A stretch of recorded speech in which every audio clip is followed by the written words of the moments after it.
Universal Studios Hollywood. Oh. Mm. So it is? Yeah, I got a Harry Potter and the Forbidden Journey right now.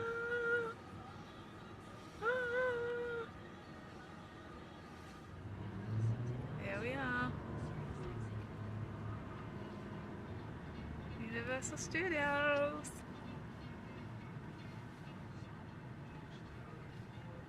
So, we're in Universal City. Yeah? Do the donut? Yeah, we can have a donut later. Yeah? Hard Rock Cafe. Comic book shop.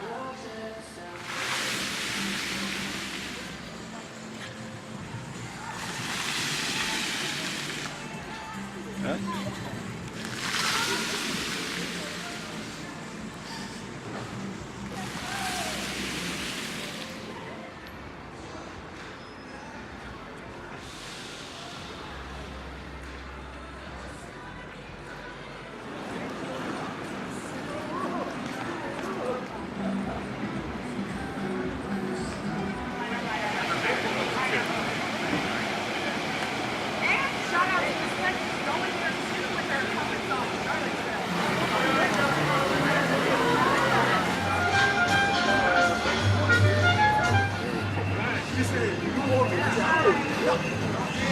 I know.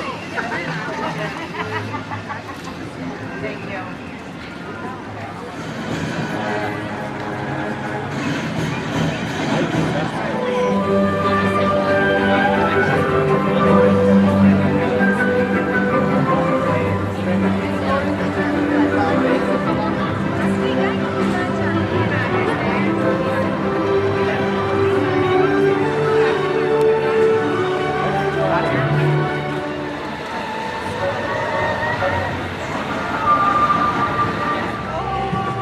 Hold on.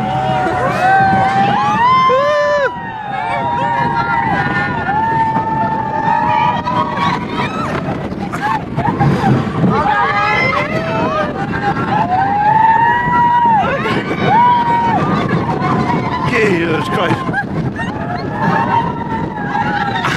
Oh, this is dizzier than I thought. Harry Potter and the Forbidden Adventure. Make your way through familiar classrooms and corridors of Hogwarts. Soar above the castle grounds on breaking new 4K HD ride that lets you join Harry Potter and his friends.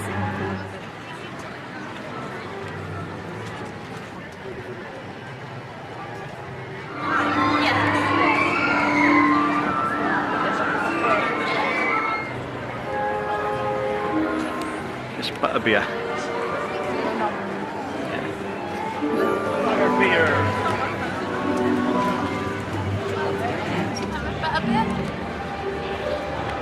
Butterbeer. Coffee. Nice. Nice, is it? It's like sugar. Salted caramel. Liquid sugar.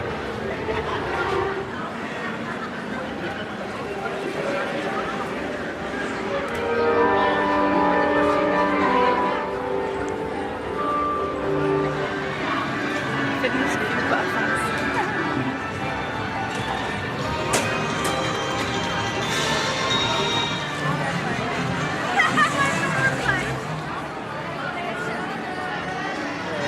Hard Lad Donuts. Oh yeah?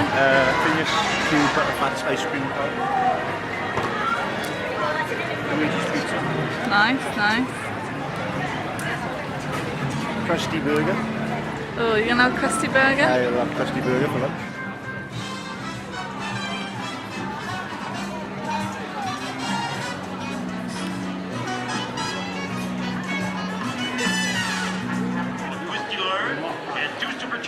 What burger are you having? You have a clogger. I don't think I call it, I'm just gonna have a standard crusty burger. Is there? Oh, I have a clogger. I don't really like burgers, so I'm just gonna have two. But I want to try one crusty as well. Sideshow Bob sausage, foot long. Hello, Simpsons. Hey, Boom and Julia. You guys are still married? Squishy. Oh, yes, sir. Quite happily. California, here we come! It's called clogger. 2 1/3 pound burgers. And bacon. And bacon and cheese.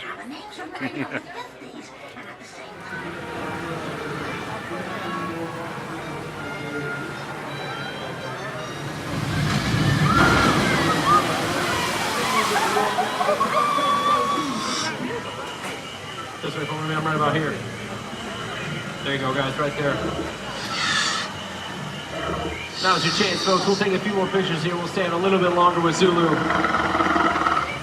If you guys want your photo taken with our Raptor, head to that side of her. Right there. Nope, right there. Head to that side of her photo station. We'll get you on through as quickly and safely as possible.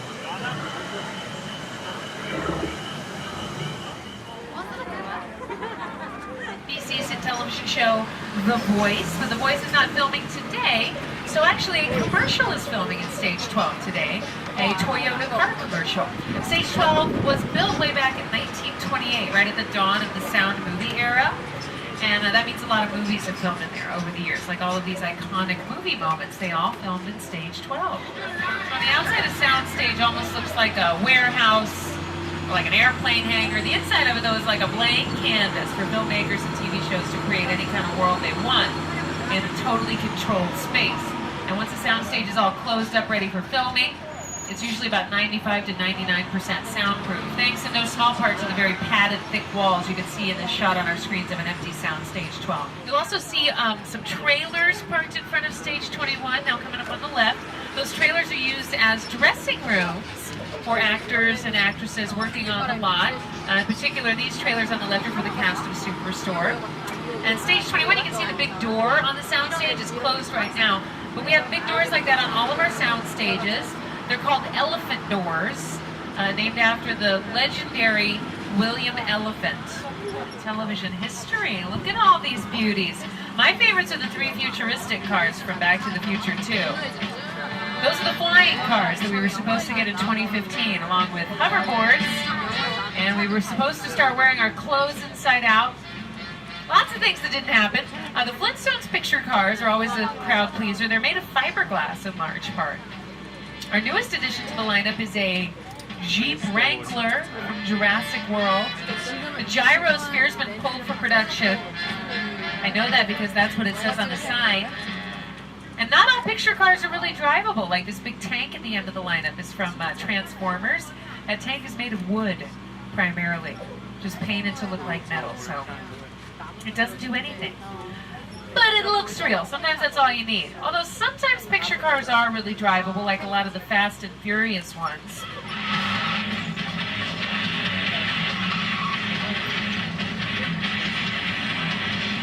It is again mostly wood, painted to look like metal. Very sneaky. If you look closely, you might be able to spot where the paint has chipped a bit over time. At the back side of it there, you can definitely see some wood, because the panels have been removed. But it looked real in the movie. It dangled off the edge of a cliff. And, oh, it looks like we still have a dinosaur problem. Okay.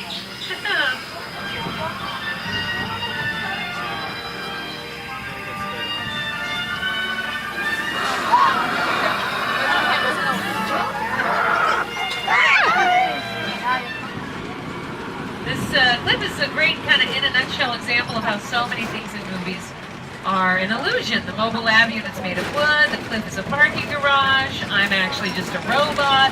Also in that scene it was raining, but this is Southern California, man. We don't know what rain is, so I'm going to show you how we can do with Filmmaker Rain. Right after I welcome you all to Old Mexico. These beautiful sets.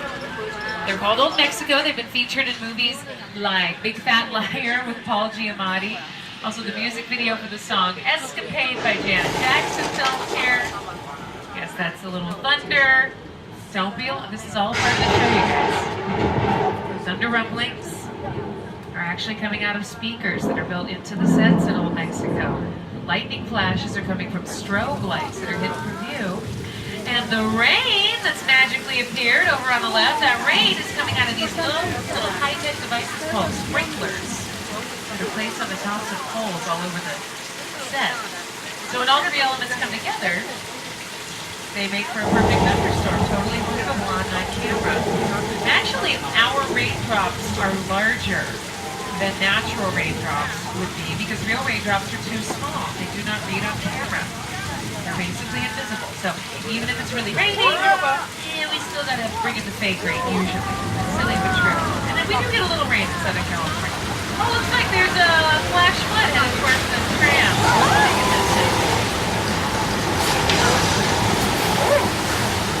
Right. That flash flood was also in the movie Big Fat Liar.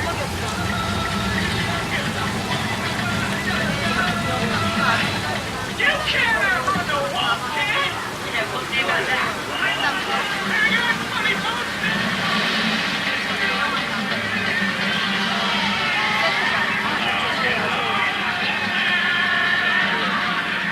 Now, if he had taken the studio tour, he would have known that was a trap. I'm just saying. All right, so we're checking out Old Mexico, but we're going to seamlessly transfer into the Old West. Off either side of the tram for a moment, we're going to see the Old West. On the left, we got 6 Points, Texas, which I'll get back to 6 Points in a moment.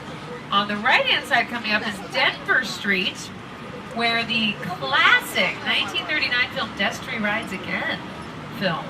That starred Marlena Dietrich and Jimmy Stewart. Jimmy Stewart also worked in 6 Points over on the left in his film Winchester 73.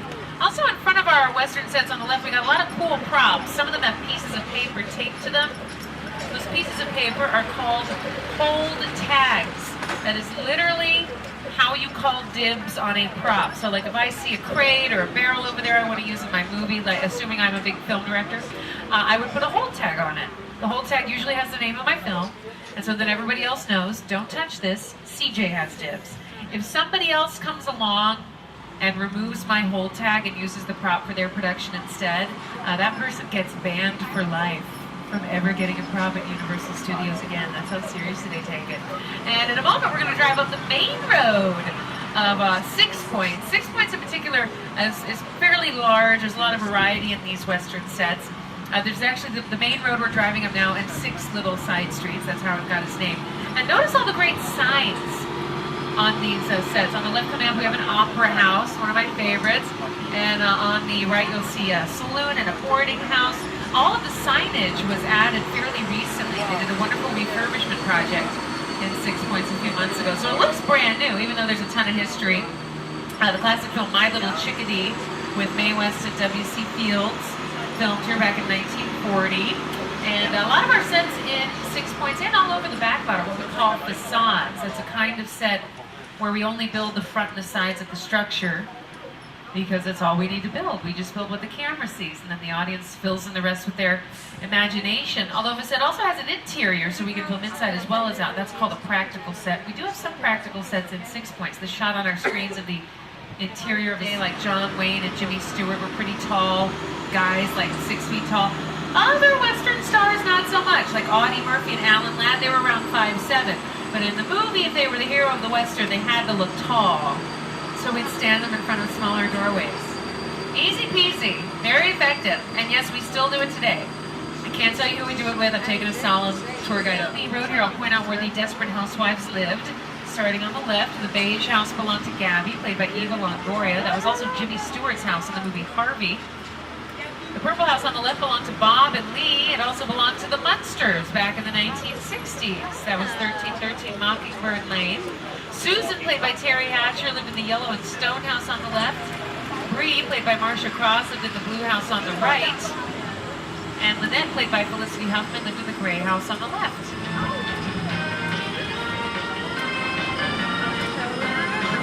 We're going to see one of the largest sets in movie history. It's called the Crash Set from the film War of the Worlds, directed by Steven Spielberg. That's a real plane, a 747. Now here's Steven and his production designer to talk about this incredible set. The airplane universe site is a perfect example of a set that is all designed around the vision of Steven. When we first began to sit down to talk about War of the World, I thought, what if the 747 goes down right in a big neighborhood? Because it's just something you don't see. You're doing good. And that's a real plane. I think I already said that, but I'm saying it again. It's a real 747 that was actually purchased by the production for $60,000. What a deal, right? That's how much it costs to buy a retired commercial plane. And after they bought the plane, it was taken out to a remote desert location and cut up into pieces, which took several months, as you can imagine. Not easy cutting a plane into chunks. And then they had to ship each piece of the plane to the filming location. The shipping cost $200,000, more than the cost of the plane. And look at the tail of the plane coming up on the left. It's huge. The tail was featured not just in War of the Worlds, but also in a music video for a song called Fly. That was a duet between Nicki Minaj and Rihanna. How current and hip and cool am I that I referenced that, you guys? Alright, you're all beautiful, look at that. From the very beginning, the basic concept of the filmmaking process has remained the same. To make you, the audience, believe that everything you see is real. Today's filmmakers have more tools than ever before. High-tech cameras, super fast computers, but they still rely on a category of effects so distinctive they are known as special. And the oldest form of special effects are called practical effects. Those are done right on set in front of the camera. Let me introduce them to you. We have Brad Floria, Alex Wasserman, and our stunt coordinator, Michael DeCamp. Welcome, guys. Michael, is it safe to say that stunt performers almost always double for actors when there's a fight scene? Absolutely. Most actors do not like to get kicked in the face. Kicked in the face. Like so. Oh! Is he okay? That's a yes, you guys can get set up. Now, the staging of fight, the art of illusion, is very important. All the moves have to be realistic enough to fool the camera without getting anybody injured. So the performers have to make it look believable. Let me set our scene. Exterior, dark alley, dead of night. A couple of nefarious characters are hanging around. Ready and action!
for Movie Blood in the original Psycho. Shout it out! Chocolate syrup is right. Nicely done. See, Psycho was a black and white movie, so they could use chocolate syrup. But nowadays, Movie Blood has to be much more realistic. Thank you for giving us a hand. Literally! Now remember, kids, do not try this at home, okay? Yeah, try it at a friend's house, okay? Alright, let's put your right hand out. Turn the hands on one. Hold it still, ready? Hands! Hey! Let's not use that dull machete, right, Karina? No. Yeah. Karina, obviously I'm kidding around. She knows I'm not going to use this crazy machete. I have a sharper knife. There you go. Take a look at the side screens and scream on 3, Karina. 1, 2, 3!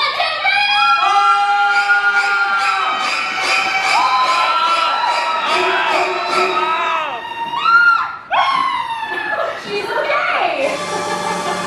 This is a classic cinematic horror technique, a Hollywood blood knife. Take a look. This is a false blade with a cutout for her arm that comes out of the handle like that. Meanwhile, though, I am squeezing movie blood from this bulb back here. It comes out of the tube right where the notch is, so it looks like it's bleeding from her arm.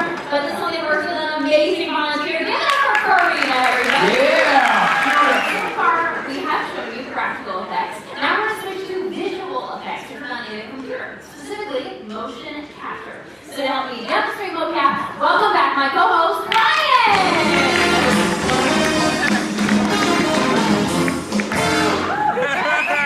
Yeah, this is happening. Sorry, dude. Oh, Ryan, you're looking good. Thanks, Susan. I got a whistle from this guy over here. Just keep that in mind. Let's activate our perimeter sensors, please. The dots that are on his suit. Oh my goodness. The dots on his suit reflect light to the sensors, which then goes into our computer and captures all of their locations. Are you ready? Yeah, let's go. Do you need some more stretches? No, we're fine. Oh, okay. Let's see the capture on our screens down here. So the computer connects the dots on his suit and creates the digital skeleton you see. So Ryan can start with a T-pose.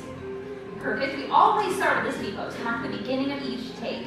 That way we can always review the take. Ryan! Sorry, I don't know if you can tell, but this is good.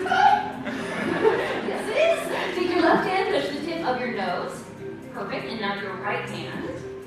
And let's do both arms one more time. So we start with some simple movements so we can calibrate our system. And you can relax your arms down. Next, we do full body movements. Start with jumping jacks. Great. And a little bit, you just jog in place. So digital animators will start with this skeleton. Then they can change the aspect ratio, add a wire frame on top. Finally, they can add skins. Using this technology, we can turn Ryan into anything that we want. Ryan, we have turned you into a cuddly, friendly teddy bear. But not just any teddy bear. You're the star of Universal's Ted. Oh, sweet! Yeah, you're waiting outside that nightclub. I got blood moves. Oh, I see some hot clubs, Ryan. I got more food to get ready. Tell you what, here's a little something for the ladies! Well, you have channeled the inner Ted, Ryan. Ted, what do you think of the show so far? That's why I watch these. It's like a cool behind the scenes thing you wouldn't know. Everybody's dead? Everybody's for life. Nice. Let's give her Ted and Ryan. One of the most exciting and dangerous aspects of filmmaking is undoubtedly a fire stunt. And we're going to bring back out our top-notch stunt department to show you how they execute a live fire burn. Brad in the center is the performer we will be setting on fire. We have our coordinator Michael and Alex acting as our safeties. Now if you look at Brad's face, you may be wondering, is that guy so nervous that he is sweating profusely? That is protective fire gel that he's got on all of his exposed skin areas. You may notice like if you miss a spot with sunscreen. Imagine if you miss a spot while on fire. Before we fuel, we check our equipment in case of a premature ignition. At the completion of the shot, Brad will make his way to this fire blanket where he will be extinguished. At that point, we are looking for a thumbs up that he is okay. If Brad gives us a thumbs down, that is an alert to get our medical team involved. Excuse me, we're gonna fuel. Alex, you ready? At this point, I do need to stress that these are trained professionals. They are using very special equipment, fuels, gels, and wardrobe pieces. This is not the type of thing anyone should ever think about trying on your own. This is Brad's 20-second burn. He is going to go for 8 to 10 seconds. I will leave it to our booth to set the lights in the house for the shot. We will set our clock to 0 on the side screens. We will begin that clock as soon as he is lit by our coordinator, Michael. We ask everyone to please remain in your seats for the duration of the stunt. Take a moment away whenever you're ready, Michael. Alex, you ready? Ready? Brad, you ready to burn? Ready and action! Lighting!